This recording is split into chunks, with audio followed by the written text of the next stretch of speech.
Mr. Speaker, this bill has been many years in the making and as a result of several hearings, including the one I held as chairman of the House Small Business Committee back in 2006. This is simply a good government bill that costs nothing. I recognize that market forces play a predominant role in international trade.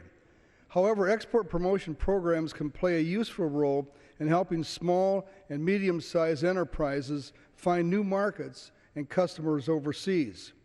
Several small companies in northern Illinois expanded their operations and hired new workers after U.S. Commercial Service identified new exporting opportunities. Also, according to the National District Export Council, every $1 spent on export promotion has resulted in $135 in exports. However, many of our trade promotion programs are not fully integrated. This has been confirmed in various Government Accountability Office, GAO, and Inspector General reports measuring the effectiveness of the Trade Promotion Coordinating Committee, which is known as TPCC. Congressional intent behind the legislation this committee passed in 1992 has not been fulfilled. Our trading partners are well organized and effectively market their business overseas. I recall on one of my trips to China some years ago, the CEO of a very large Chinese manufacturing company told me he often sees Europeans and Japanese as trade promotion officials, but he had yet to see Americans doing the same thing. And he asked me the question, where are the Americans?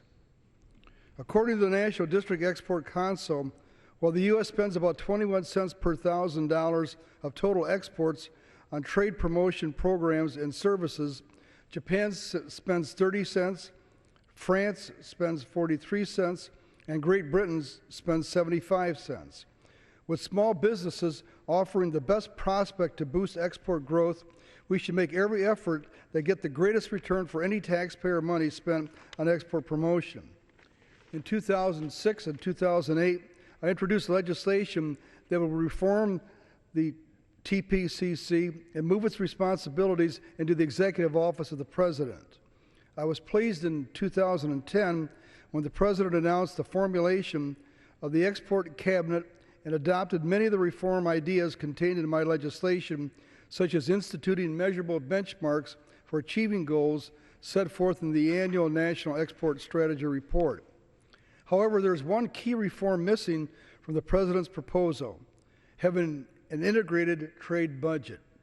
Currently, each trade promotion agency submits its own budget to the Office of Management and Budget and the President for on its own without a separate review as to whether or not each request fits within the overall trade agenda for the U.S. government.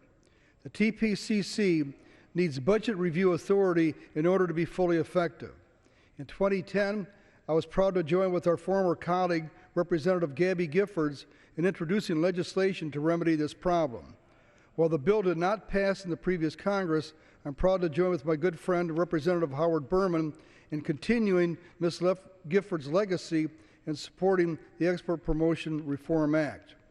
While the President issued a subsequent memorandum last February that would give the Export Cabinet and the TPCC the ability to make recommendations to the Office of Management and Budget for more effective use of trade promotion funds, this bill is needed to codify and clarify this role to guarantee that the TPCC will be able to influence decisions on the President's budget request prior to its submission to Congress.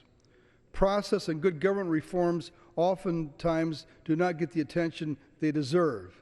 However, this bill recognizes their importance. I urge my colleagues to support this bill because it will ultimately benefit small and medium-sized exporters. And I reserve the balance of my time.